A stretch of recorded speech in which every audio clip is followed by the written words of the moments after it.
It's the Defiant Ones right now. We are in historic Washington Hall with the returning guest, Evan Rivers. Thanks for having me back. Absolutely. So, first things first, a lot has happened since we last chatted. A lot has chatted. You've been overseas. First off, I got to ask, man, your partners in Sovereign are now contracted talent with TNA. How did that make you feel as like someone who's in a faction with these guys? Was it just like a proud moment?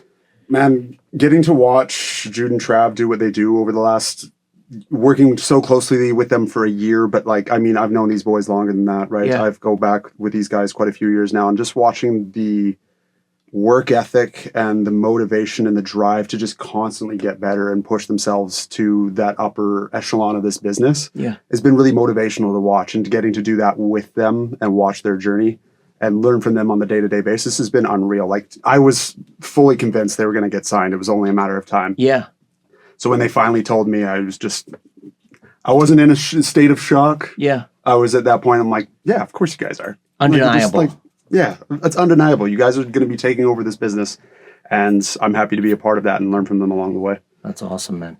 I was just listening today, actually, with an interview with Daniel Makabe, who just called it a day with his career. Legend here in PNW legend, past the PNW. That man's going to be studied for a long time in technical wrestling. Absolutely, man. And he was just giving a shout out to not just the Vancouver scene, but also the Lionsgate Dojo. So he said of just how much iron sharpens iron at the Lionsgate Dojo right now. And he was saying that over his time, he thinks the Vancouver wrestling scene is the best it's been since he started wrestling. Would you agree with that? I would say 100%. And that's, again, exactly what you said. It's attributed to the Lionsgate Dojo. The trainers at the Lionsgate Dojo have been such a wholesome, driven team of individuals to bring so many people in, to give them the time and the space to work on their craft, to learn how to do this profession, because it's hard on your body. It's hard to learn. It's hard to do everything in this business, and it doesn't get the respect it deserves. But they give us the time and the respect and the love and compassion to really push us to do our thing. And it's evidence. And you have Jude and Travis signed. Yep. You have myself going overseas. You have Wolf and guys traveling all over the entire scene in Canada and all through the PNW. Vancouver wrestling has never been so hot, and we have so many good up-and-coming students coming up in the next couple of years, man. It's going to be a really exciting time for the territory. So the teachers are Tony Brony, Artemis Spencer, Nicole Matthews, and who was the fourth? Billy Swade. Beautiful so Billy Swade. If we're going to break these down, like what specialties? Are there like certain classes that each of them teach? Are we able to mention this? Yeah, the dojo is split in. We have our online schedule, and you start off in your beginner's class, as anyone should. You need to learn the mechanics and the basics. So Nicole and Il Bill are taking that on and really giving people that strong foundation to learn this craft. And then Nicole and Baroni will start to kind of teach you a little bit more of the intrinsic things like that. And then you have such a master technician in Artemis. Just he's the finishing everyone school. In this area knows Artie's work, and anyone that's ever worked Artie knows Artie's work. So to be able to learn from him all of them is, like I said, it's special, and it shows, like you said, iron sharpens iron. So the last time we talked was probably about a year ago, I'd say. Was it about a year? Yeah, almost to the date, actually, I think. Yeah, because it would have been probably last summer, maybe like a month, 13 months ago. And, you were, not a newcomer per se, but you were, starting to really get some momentum with... I was a greenhorn dog. Okay. I appreciate that. Okay. No. Tell me about these last, 12 months and how much progress, progress, obviously, much progress you've made, in the ring and whatnot, and what's really stood out to you as things you've learned in the past 12 months. Some of the talent that I've got to step in the ring with and the lessons that I've learned from that talent has been, I think, something that has really expedited my process. Like a lot of people, it takes a long time. You have to work a lot of matches, and you can always tell, like, oh, you'll get to this point by 100 matches, you'll get to this point by 200 matches. But I think that process has really been sped up based on who I've been surrounded by. Getting to work with Jude and Travis here at DEFY has been, like I said, a treat. They pushed me to be better. But getting to step in the ring with guys like Ultimo Dragon. Yeah. Guys like the Dragon Gate guys from the show during Mania Week, and Rocky Romero and like these just all timers, right? These guys that have been doing this for so long and are so honed in on their craft, and to be able to work with them and learn through osmosis in that ring. Yeah. That's definitely been what's kind of pushed me to have that confidence to start really getting to the point that I want to get to, which I'm nowhere close to where I want to be, but I can feel myself clipping along that path. That's what got me over to Japan. That's what got me to go to Mania Week with the boys and show what we can do in a new territory and wrestle GCW guys and things like that, right? So I have goals. I have goals that I want to attain, and this 12 months is anything to say. If it's going to be an exponential growth for me, it's going to be an exciting future, to say the least. So you said you're on your way, and you said you're nowhere near your goals, and you're nowhere near where you want to be. Where do you want to be?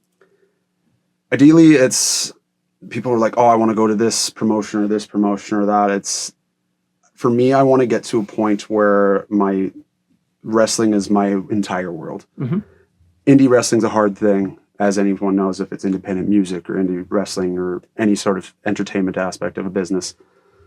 It's a lot of hours, it's a lot of sleep, it's a lot of grinding and having to keep your other life outside of things going. So to be able to take care of my family with just wrestling is definitely one of the main goals, but it's mainly to give back to wrestling what wrestling gave to me. I've seen firsthand in an arena of 80,000 people what one person can do for so many. Whether that's with the Fed or with AEW or in New Japan or with TNA, with the boys, just to be able to reach out and give everything that I have in that ring and to give back to wrestling the way that wrestling gave to me and the way that wrestling gives to people on every single day basis, right? It's amazing to watch the things that can happen from wrestling. That's not just a wrestling match. It's inspiration. It's an ability to spread awareness about certain topics and raise money for charities and work with certain communities over certain topics and things like that. That's what wrestling to me is about. It's about building community and giving back to everything that the fans give to us. Awesome. So the last time we talked, you kind of, dropped a bombshell and told us a lot about your history with cystic fibrosis. Yes. Can you give us an update? Has there been any complications with that in the past year? No. I actually attribute a lot of kind of everything that's been going on in the last year to that. I got on a new medication, thankfully, that ended up being covered by the government and things like that. That has made, I think, a lot of this. Yeah, thank you, the Canadian healthcare. It's working in healthcare as well. Sometimes I know the ins and outs of both sides, and I get it. It can be tough, but to have something that has changed not just my life, but my family's life, and giving me that opportunity to really push and continue this journey. My health's never been better. I've never been I'm in the best shape I've ever been in my life. That's awesome. I'm feeling like I'm just ready for more, and I couldn't attribute that without that kind of medication. So it's life-changing, really. I will say that some people will watch the interview, and I don't think they wanted to cheer for you originally when they see you in the ring, but then learning a little bit about... This will drop at some point in weeks. I had heard the crowd, guys. I get it. You don't like me. It's fine. But, watching, and getting some of the backstory, they're like, man, we can't boo this guy. He's love to hate. Yeah, exactly. Love to hate. So now that you're so entrenched in wrestling, you are, a well-traveled wrestler at this point. Do you still watch wrestling, or is it hard to watch wrestling? Do you watch it from a different perspective? I think for a little while, it's definitely going to that point where I think a lot of wrestlers go through is you just get so analytical of wrestling, and it's because you were watching nothing but wrestling because you're trying to improve your craft. You want to learn from the greats and watch all this stuff, and you definitely get to that point where the fandom's gone. There's like, this is a job. I got to work to improve this craft. I've gotten to a point now where it's like I think I can pull myself back out and just enjoy the match. Yeah. And a lot of people just watch matches just to learn craft and do that, but I find myself really going to other sources of entertainment to learn this craft. Sure. Pro wrestling's an art form, right? It's not just violence. There's beauty in the violence. There's beauty in the way a match can be orchestrated and the tempo and the pacing. Yeah. So it's things like watching a concert, throw it out there, random Coldplay.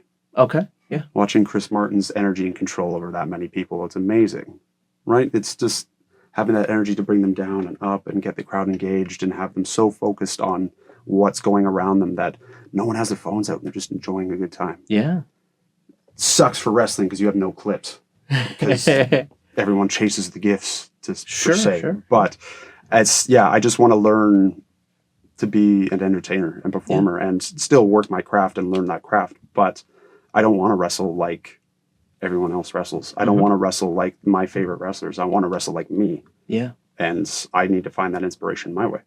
Awesome. So, you just mentioned Coldplay. Are they one of your, what kind of music are you into? Everything, man. Okay. Anything that goes rat-ta-ta-ta with a beat or anything like that. What would we find on your playlist? Man, it'll jump it'll go from Coldplay and it'll go to some crazy German metal band. Okay. And then it'll go to baby metal and soft pop indie Japanese stuff and pop music. Who doesn't love espresso right now? Okay. That Sabrina Carpenter song, it just oof. Yeah. Right? Like it's everything, man. Like if the music makes you feel something, I'm down for it.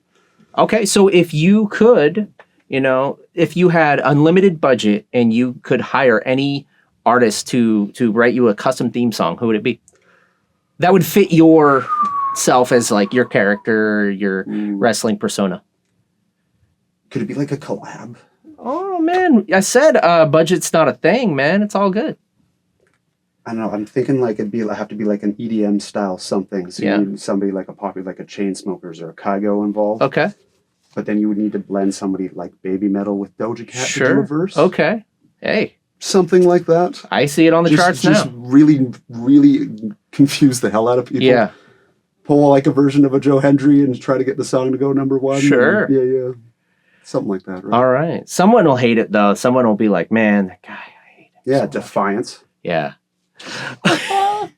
So, we kind of hinted a little bit about it, your trip to Japan. So that is something that has really made 2024 a big thing for you. It was 2024. Yes. Tell me a little bit about your trip overseas to Japan and what brought you there. I've always wanted to go, man, and I don't think it was ever a realm of something that could actually happen. You know what I mean? Like I never thought I would get that opportunity to go. I never thought I'd ever actually be at a point in my life, especially being now with me getting older and feeling gray and broken. Sure. To ever actually go and experience and get to take part in that culture. I've watched a lot of anime growing up, and then I've just been really entrenched in the culture of Japanese wrestling. It's a lot of things that I watched, especially when I started wrestling. It got more and more of a lot of Dragon Gate, a lot of All Japan, stuff like that. So to get over to go and experience everything that country had to offer was a great time. And the fact that I got to bring my wife with me was... That's awesome. Yeah, it was cherry on top of the cake that was already perfectly baked. Okay. So I got to wrestle, I got to travel, I got to meet some of my friends over there. I got to do absolutely everything I could on that trip, and I couldn't have asked for more. And what was the wrestling company you wrestled for? I wrestled for two. I wrestled for American Pro Wrestling in Kobe, and then I wrestled for Kyushu Pro in Fukuoka, Japan. Awesome. Kyushu is ran by Tajiri. Oh, really? Yeah, so it's... I think he has the book, but yeah. That's awesome. So it was definitely like they're on an up and up. They draw really well. Wrestling is such a part of the culture over there, man. Like the wrestlers over there just wrestle full time and they're busy. Like you don't have to even leave your city. You're getting 20 matches a day, or not a day. God, that would be insanity. 20 matches a month. Yeah. So yeah, it's just really still entrenched in the culture there, and it's so supported by the fans. So to get to feel that energy finally in person was an experience that I don't think I'll ever forget, but I'm definitely wanting to chase again. Nice. If that makes sense. Absolutely. Totally makes sense, man. And you mentioned some of the legends that you've been in the ring with, Rocky Romero, Ultimo Dragon. Let's just call your shot, man. Who would you love to be in the ring with? 16 months from today, who would you like to look back and say, like, I was in the ring with this guy? Man, there's a lot of people I think I could say in regards to styles and things like that. I think someone that I would just blend really well with, because would be someone that got me into wrestling originally, and someone that I idolized for a long time, was Malachi Black. Yeah. The style he brings of blending reality with striking and the character work and things like that. That's, if I'm shooting my shot, I'm shooting my shot, right? Yeah. So I would have to say that. Or, we do also have DDT coming in. Yes, that's right. Things like that. Maybe like something that's a little bit more, not 16 months from now, maybe 2 months from now, maybe me and another tall, lanky, handsome fellow can maybe brawl down. I like that. Nice, dude. All right, man. So, you know, it's been an awesome catching up with you. And any final words for the Defiance? Stop booing me. It's not appreciated, okay? I'm trying my best, and that's all you guys give me. But honestly, I appreciate the hell out of everyone in the Defiance. I appreciate the hell out of you and the team and everyone that allows such a wonderful place to allow us to do what we do and connect with the fans, man, because this is what this is about.